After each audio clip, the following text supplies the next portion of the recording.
Međunarodni je dan fizioterapeuta. Tim povodom održan je danas prvi sajam fizioterapije u gradu Vukovaru, čiju organizaciju potpisuje Lions klub Vukovar u suorganizaciji s Veleučilištem Lavoslava Ružičke i Općom županijskom bolnicom Vukovar i bolnicom hrvatskih veterana. 8. rujna obilježava se Međunarodni dan fizioterapeuta.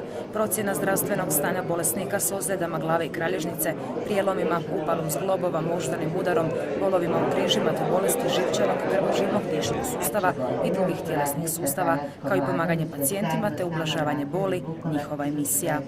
Nama je želja da promoviramo ovu našu fizioterapijsku struku, da pokažemo našim posjetiteljima, a i vašim gledateljima šta u principu danas znači fizioterapija, da pokažemo najsuvremeniju opremu i suvremene tehnike kojim su izvježeni naši fizioterapeuti. Fizikalna terapija ona obuhvaća korištenje svih fizikalnih agenasa u prevenciji, dijagnostici, liječenju i rehabilitaciji. Vrlo često koristimo u toj prevenciji, dijagnostici, liječenju i rehabilitaciji elektroterapijske postupke, znači koristimo električnu energiju, naravno moramo je preoblikovati.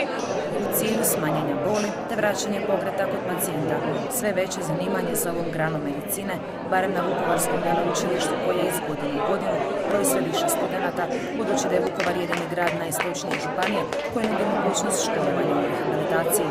Mi imamo sad ukupno oko 1000 studenata, a negdje oko 350 na fizioterapiji, s tim da evo nadamo se da će ovaj mjesec na akreditacijskom savjetu Agencije za znanost i visoko obrazovanje biti odobren naš specijalistički studij napokon, pa bi onda studenti imali logički nastavak 4. i 5. godinu.